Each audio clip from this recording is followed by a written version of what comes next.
Mama. Hehe Mama. Cici. Wewe. Mama, adakah kamu sengaja datang untuk melihat kami? Ya kakak tak sihat ke? Macam mana dah sikit baik tak? Sebenarnya saya rasa tak selesa. Tapi bila jumpa Mama saya terus sihat. HMM manis sangat mulut ni. Wah mama kamu lagi. Hebat dari doktor. Mama. Mama tolong masak bubur untuk saya. Baru-baru ini selera saya tak berapa baik. Saya tak suka makan benda orang lain masak. Saya cuma suka bubur yang Mama masak untuk saya. Ya Koni. Kalau begitu kamu tinggal di sini dan masak bubur untuk Cici. HMM baiklah. Sekarang kamu naik atas pakai jaket, hari ini sejuk. Jangan sejuk ya, baiklah. Saya naik ambil scarf yang Mama tenun untuk saya pakai. HMM saya tak suka scarf orang lain tenun. Wewe teman saya naik atas ambil jom pergi. Alamak, malu betul. Saya masuk dapur teman menantu saya masak bubur. Tak teman kamu semua ya? Koni, kamu nak apa? Saya tolong sediakan. Oh baiklah. Maaf ya, Marcos, saya nak pergi dulu. Kalau begitu saya teman kamu. Tak payah kamu teman mereka saja. Macam ni saya tak tenang, jom pergi.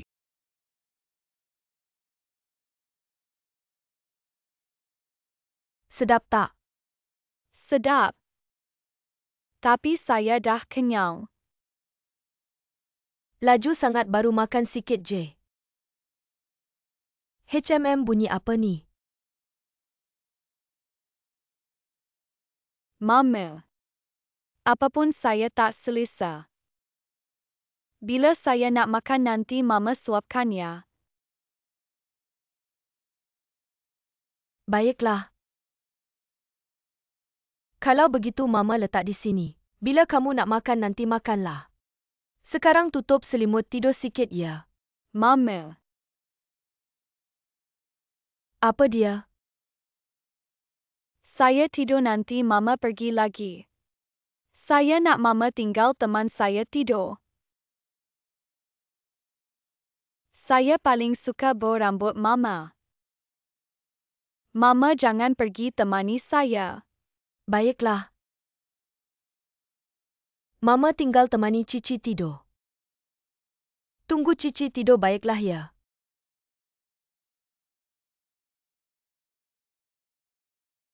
Mari. Mama ya. Saya harap Mama bawa saya ikut.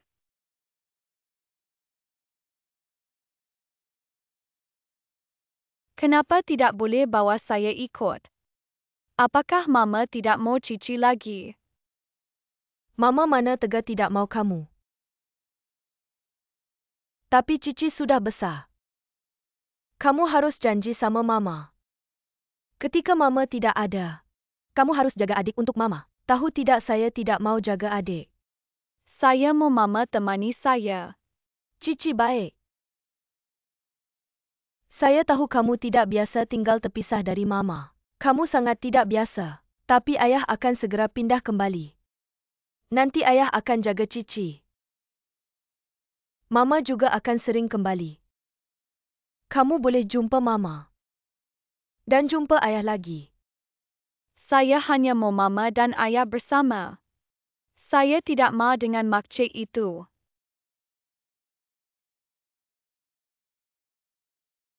Marcos, beberapa hari lagi saya akan ke England. Pergi urus aset keluarga saya. Ketika saya tidak ada, kamu harus jaga mereka dengan baik untuk saya. Jika ada masalah, segera telefon saya. Baik, kamu jangan risau. Saya akan jaga mereka. Okey, bagaimana dengan kerja kamu di Huanghao? Sudah lama tidak bekerja, biasa tidak? Oh. Cukup baik, okey. Ada Top Ming bantu saya, tiada masalah. Kamu bagaimana, baiklah? Saya sama seperti dulu. Saya tidak boleh berbual dengan kamu lagi. Saya perlu siapkan barang untuk ke Oh England. begitu. Baiklah, kamu jaga diri. Bye. Bye.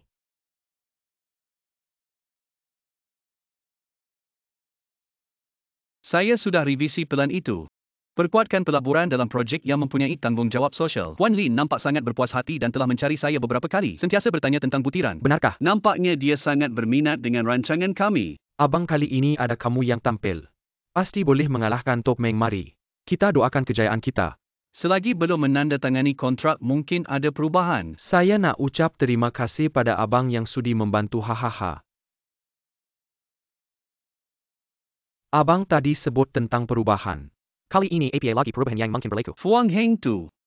Walaupun Fuang Heng anak syarikat Wan Ji, tapi ia masih syarikat baru, takut Puan Lin tak yakin. Jadi saya nak tahu lebih lanjut tentang operasi Fuang Heng. Ada apa-apa laporan konkret yang boleh tunjukkan pada saya? Sebenarnya Fuang Heng selalu buat dana persendirian. Dana lindang nila kita, jarang perlu berurusan dengan lembaga penggara. Untuk menjelaskan secara terperinci, kita hanya perlu buat laporan keuntungan setiap suku tahun.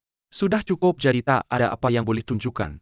Fuang Heng anak syarikat Wan Ji, jadi saya tak nak Fuang Heng terlalu jauh dari hala tuju Wan Ji. Menjana keuntungan penting, tapi gaya yang stabil, yang boleh beri keyakinan pada pelanggan lebih penting. Saya rasa Fuang Heng perlu tingkatkan ketelusan dan pengawasan. Beginilah lepas selesai kontrak Jinza. Saya akan bincang dengan kamu tentang perkara ini. Contohnya, kita boleh tubuhkan satu pasukan pengawasan risiko untuk memantau operasi Fuang Heng. Abang, Fuang Heng ada saya yang jaga.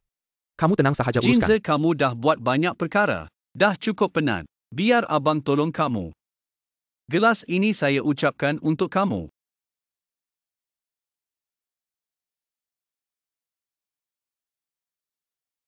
Meng Zhou, kamu tak benar-benar nak ikut cadangan Marcos kan? Kamu ingat saya akan bodoh ikat tangan sendiri. Kalau begitu untuk apa saya ada Fuang Heng? Tapi dia bukan orang yang mudah dipujuk. Seorang pengarah sahaja boleh pengaruhi kita. Dia akan kembali ke Jawarna. Kalau pelanggan besar Jinza tak selesai, dia boleh kembali. Tapi saya nampak dia sangat yakin dengan hal ini. Tak mudah untuk dia berputus asa. Dia tak nak berputus asa. Tapi biar orang lain yang berputus asa padanya. Maksud kamu nak Wan Ji kehilangan pelanggan besar ini? Kamu dengar. Kita nak berkuasa, tak boleh biar dia bangkit semula. Tolong siasat latar belakang pengerusi Jinza. Ada kelemahan yang boleh dimanfaatkan, ya okey.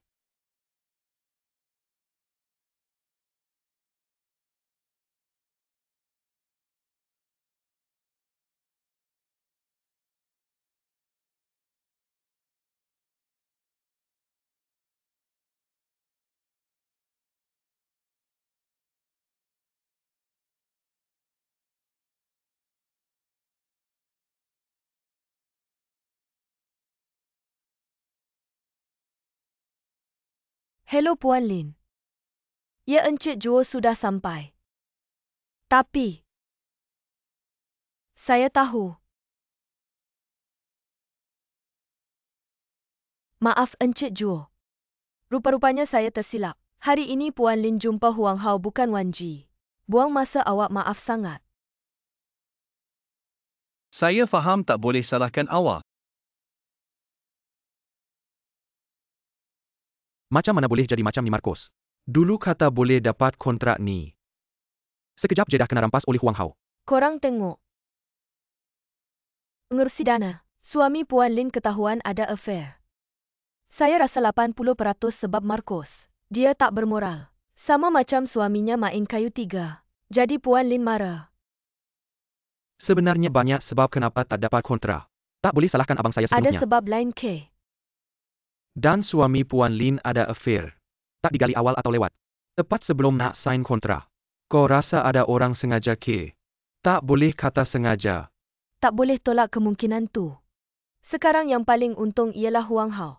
Dan Huang Hao, bekas isteri Marcos pun ada saham. Jadi saya rasa ada orang rasa bersalah dengan bekas isteri dia. Sengaja bagi kad dia sebenarnya semua ni. Tak boleh nak buktikan, spekulasikan. Kalau tak dapat kontrak, tak dapatlah merungut pun tak guna. Jadi saya akan berusaha tingkatkan prestasi Fumansion. Pasti akan terus naik dunia ni. Paling penting rajin dan guna otak. Saya Jamin. Suku depan pasti bagi korang kejutan. Yat Meng ni memang berani buat kerja. Ya, boleh harap. Barulah orang ada keyakinan. Baik, hahaha.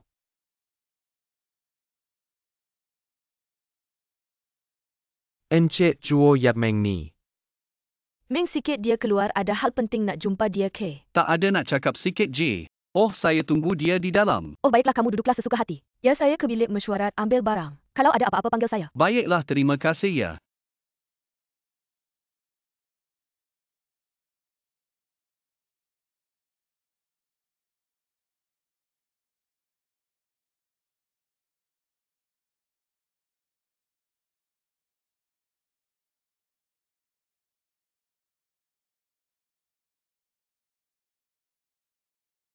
Hei Meng, saya Jiang Chin.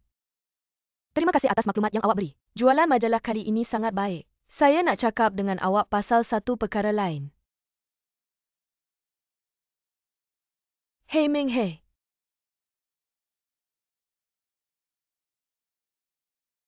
Abang Pei, skill main golf awak memang sangat bagus. Saya nak belajar banyak dari awak dan Uncle Wen. Jangan kata kami sombong. Selain main golf, banyak lagi yang awak perlu belajar dari kami, ini memang betul. Macam yang Cik Ju kata, awak lebih baik dari abang awak. Awak tahu hormat orang tua macam kami. Hahaha, memang patut. Hahaha. Cakap pasal caw pun sampai. Hahaha, Uncle Wen, Abang Pei. Ya abang. Azi-azi ni jarang nampak awak main golf. Saya ada hal nak cakap dengan awak, kami pun nak pergi. Tak nak ganggu awak berdua bercakap, ya kami pergi. Bye-bye.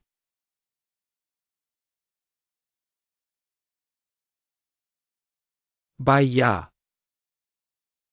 Abang nak cakap apa dengan saya? Apa yang awak buat awak sendiri tahu. Saya tak faham maksud awak. Suami Puan Lin ada hubungan luar nikah. Yang keluar dalam majalah tu awak yang buat. Saya langsung tak tahu Encik Lin ada hubungan luar nikah. Betul ke Jiang Chin ni awak kenal? Tak kenal. Awak masih bohong. Jiang Chin ada telefon ke pejabat awak cari awak. Walaupun dia telefon tu tak bermakna apa-apa. Apa yang awak boleh buat dengan duit saya pun boleh. Saya dah pergi ke pejabat majalah, dia dah beritahu saya. Perkara ni awak yang cakap. Ya, saya yang buat. Kenapa awak nak sabotaj saya? Saya pun tak nak. Saya buat macam ni. Sebab awak, sebab saya.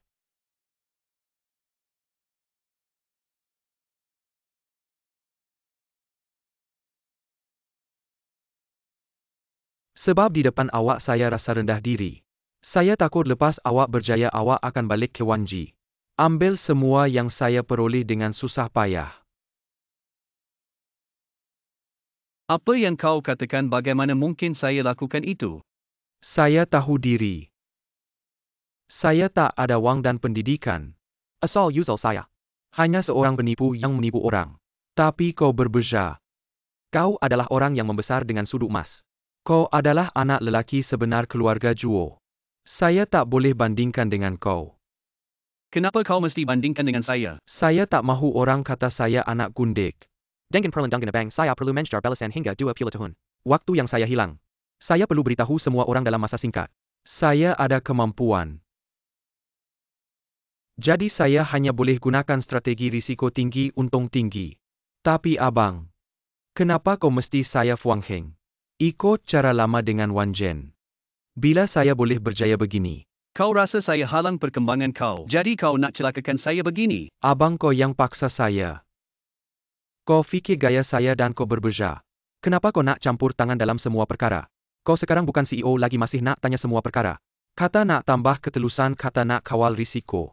Kenapa kau tak percaya saya tak nak lepaskan kepada saya? Ayah pernah kata tinggalkan ruang untuk semua perkara. Walaupun dalam kawasan larangan kita harus menang dengan stabil. Kau adik saya tak nak kau terus salah. Jadi saya lebih tegas dengan kau. Saya boleh tak tuntut perkara kali ini, tapi kalau kau guna cara penipu lagi, jangan salahkan saya, tak ada belas kasihan walaupun adik-beradik. Ingat baik-baik.